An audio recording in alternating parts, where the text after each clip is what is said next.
So guys, आज की Friday night SmackDown जो हो रही थी ब्रुकलिन न्यूयॉर्क बार्कलेज सेंटर से, वो फाइनली एंड हो चुकी है। डब्ल्यूडब्ल्यूई ने कुछ चीजें यहाँ पर पहले से ही ऑफिशियल कर दी थी ताकि हम थोड़े से एक्साइटेड हो सके। एंड हम जानते हैं आज तो यहाँ पर द वाइपर रेंडी ऑर्टन को भी आना था। तो चलिए एक बार नजर मार लेते कि आज हमें क्या कुछ देखने को मिला। सो आप देख रहे हैं रेसलमैनिक्स एंड सब्सक्राइब करना तो बनता है। तो शो की धमाकेदार स्टार्टिंग होती है बियांका बेलेयर से। वो आते ही सबसे पहले अपनी टीम को शाउट आउट करती हैं एंड खुश होती है कि उन्होंने डैमेज कंट्रोल के खिलाफ वॉर गेम्स जीत लिया। बट वो ये भी कहती हैं कि डैमेज कंट्रोल से अभी मेरा हिसाब बाकी रह गया, खत्म नहीं हुआ है। एंड वो ईओ स्काई से उनका टाइटल लेने आई हैं और वो लेकर रहेंगी। जिसके बाद वहाँ पर डैमेज कंट्रोल आ जाती है, लेकिन बेली उनके साथ नहीं होती। जिसके बाद ईओ स्काई कहती हैं कि देखो बियांका, मैं तुम्हें पहले ही 2 बार हरा चुकी हूँ एंड अब कितनी बार हराऊं मैं तुम्हें, लेकिन अब अगर तुम्हें टाइटल मैच चाहिए ना तो तुम्हें हम सबसे लड़ना होगा। बियांका ब्लेयर कहती है कि किसको पहले लड़ना है, चलो एक एक करके आ जाओ। जिसके बाद डैमेज कंट्रोल बियांका पर अटैक करने रिंग के अंदर आने वाले होती है, लेकिन तभी वहाँ पर फ्लेयर एंड शॉर्ट्जी आ जाती है और ऐसा होने नहीं देती। जिसके बाद शार्लेट फ्लेयर कहती है कि देखो बियांका ब्लेयर सिर्फ वो नहीं है जिसको डैमेज कंट्रोल से दिक्कत है, भाई हमें भी वो टाइटल चाहिए, चलो डैमेज कंट्रोल को डैमेज कर देते हैं आज। फिर सारी लेडीज मिलकर एक दूसरे से फाइट करने लग जाती हैं और टीम बियांका को अपर हैंड्स मिलते हैं और ये सेगमेंट यहीं पर खत्म हो जाता है। इसके बाद हमें नाइट का सबसे पहला मैच देखने को मिलता है Bobby Lashley versus the Butch के बीच में, जहाँ स्ट्रीट प्रॉफिट भी बॉबी लैशली के साथ होते हैं उनका हौसला अफजाई करने के लिए। बुच ने अपनी पूरी कोशिश कर दी, लेकिन बॉबी लैशली के सामने उनकी एक नहीं चलती और एक स्पीयर लगाकर बॉबी लैशली उन्हें पिन कर देते हैं और अपने मैच को जीत जाते हैं। डायनेक बैकस्टेज सेगमेंट के बाद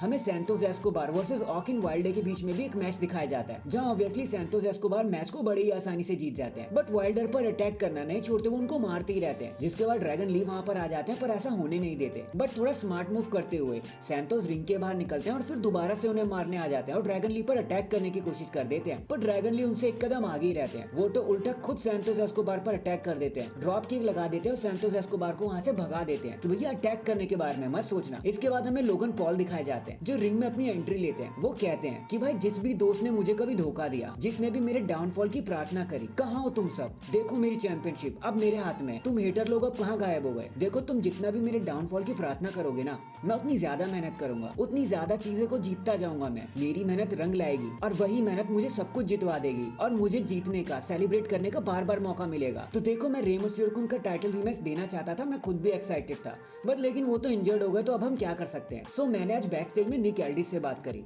एंड हमने मिलकर एक टूर्नामेंट को फॉर्म किया जो अगले हफ्ते से शुरू होने वाला है, जहाँ जो भी जीतेगा उसे मौका मिलेगा मुझसे लड़ने का। लेकिन उससे क्या ही फायदा होगा, उनको सिर्फ एक नाइटमेयर बनकर सामने आऊंगा मैं उनके लिए। लेकिन तभी वहाँ पर केविन ओवेंस आ जाते हैं और उनको रोकते हुए कहते हैं, भाई तुम्हें नाइटमेयर के बारे में कुछ भी नहीं पता, मैं बताता हूँ। तुम्हारे साथ रिंग में खड़ा होना ही एक नाइटमेयर है। लास्ट टाइम मैंने जब तुम्हें देखा था तो 10 साल पहले देखा था और मैं 6 सेकंड में ही समझ गया था कि तुम एक अनबियरेबल जैकएस हो। और अगर कुछ क्रैप है ना यहाँ पर, तो वो तुम्हारी ड्रिंक प्राइम है जो तुम हमेशा इधर उधर पीते रहते हो। लोगन कहते हैं कि भाई तुम तो एक प्राइज फाइटर हो ना, लेकिन शायद तुम्हें पता नहीं है तुम ग्रेटेस्ट बॉक्सर के सामने रिंग में खड़े हो और मुझे सिर्फ 6 सेकंड लगेंगे तुम्हें नॉकआउट करने के लिए और तुम्हारा खेल खत्म हो जाएगा। केविन ओवेंस कहते हैं बहुत बढ़िया, बट ये बॉक्सिंग यहाँ पर काम नहीं आएगी भाई, तुझे शायद पता नहीं है कि ये एक अलग दुनिया है। तभी वहाँ पर वॉलर एंड थ्योरी आ जाते हैं। वॉलर कहते हैं कि लोगन तुम किन पे अपना टाइम वेस्ट कर रहे हो? केविन ओवेंस पर।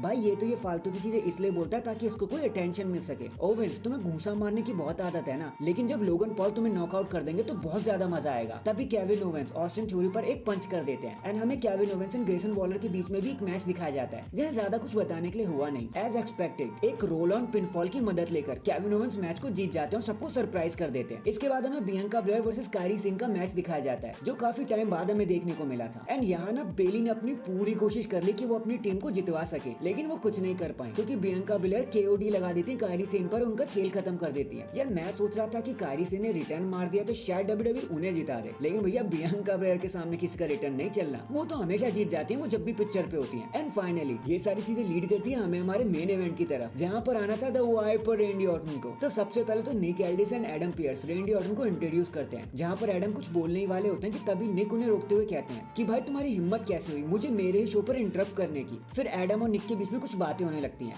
जहाँ दोनों एक एक करके रेंडी ऑर्टन को ऑफर करते हैं कि ऑर्टन अगर तुम मेरा ऑफर एक्सेप्ट करते हो ना तो मैं तुम्हें मंडे नाइट पर आने का मौका दूंगा और तुम्हें मिलेगी वर्ल्ड हेवीवेट चैंपियनशिप। ऐसा एडम कहते हैं। निक कहते हैं कि अगर आप स्मैकडाउन पर आओगे ऑर्टन तो मैं आपको वो दूंगा जो आपको बहुत टाइम से चाहिए और वो है ब्लड लाइन, तुम अपना पूरा बदला निकाल लेना। जिसके बाद वहाँ पर पॉल हेमन आ जाते हैं जो सबसे पहले खुद को इंट्रोड्यूस करते हैं और वो कहते हैं कि देखो देखो कौन आया 18 महीने बाद, Randy Orton. All thanks to Roman Reigns जिनकी वजह से वो नहीं आ पा रहे थे। लेकिन ऑर्टन तुम्हें तो अपना बदला चाहिए ना, तो यार यहाँ पे कोई यार क्यों नहीं होने वाला और ना तो तुम कोई डिसीजन लोगे क्योंकि तुम्हारी तरफ से अब हम डिसीजन लेने वाले हैं। ब्लड ब्लडलाइन डिसीजन लेगी। फिर वहाँ पर Solo Sikoa and Jimmy Uso आ जाते हैं एंड मौके की नजाकत देखकर निक एंड एडम दोनों रिंग से कट लेते हैं। जिसके बाद Solo Sikoa and Jimmy Uso Randy Orton पर ब्रॉल करने लगते हैं, अटैक करने लगते हैं। रेंडी ऑर्टन थोड़ी देर तो फाइट करते हैं, लेकिन ब्लड लाइन का जो नंबर्स गेम है वो उन पे भारी पड़ने लगता है। लेकिन तभी वहाँ पर एलए नाइट भी आ जाते हैं एंड दोनों मिलकर ब्लड लाइन को साइलेंट कर देते हैं वायलेंट होके एंड जिमी ऊसो को भी कार को खाना ही पड़ जाता है। जिसके बाद ऑर्टन दोनों कॉन्ट्रैक्ट को हाथ में उठा लेते हैं और पॉल हेमन की तरफ देखने लगते हैं, जहाँ पॉल हेमन कहते हैं कि भैया रॉ में चले जाओ, वहाँ तुम सेफ रहोगे। ऑर्टन थोड़ा सा सोचते हैं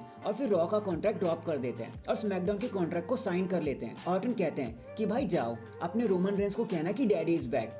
जिसके बाद निक एल्डिस रिंग में आ जाते हैं और सेलिब्रेट करने लगते हैं। बट शायद ऑर्टन को ये पसंद नहीं था कि उनकी सेलिब्रेशन में कोई ऐसे दखल अंदाजी कर दे। ऑर्टन गुस्से में आ जाते हैं और निक एल्डिस पर ये कार को ठोक देते हैं मजे में एंड नेक्स्ट लेवल का सेलिब्रेट करते हैं अकेले अकेले रूम्बा लल्ला स्टाइल में। एंड डैंग, इसी के साथ हमारी आज की फ्राइडे नाइट स्मैकडाउन यहीं पर एंड हो जाती है। वैसे आपको इस आर्क्यू के बारे में क्या कहना था कमेंट करके जरूर बताना। एंड चैनल पर नया है तो चैनल को जल्दी से लाइक एंड सब्सक्राइब कर दो। बाकी मैं मिलता हूँ आपसे किसी और अपडेट के साथ, तब तक के लिए अपना ख्याल रखें और खुश रहें।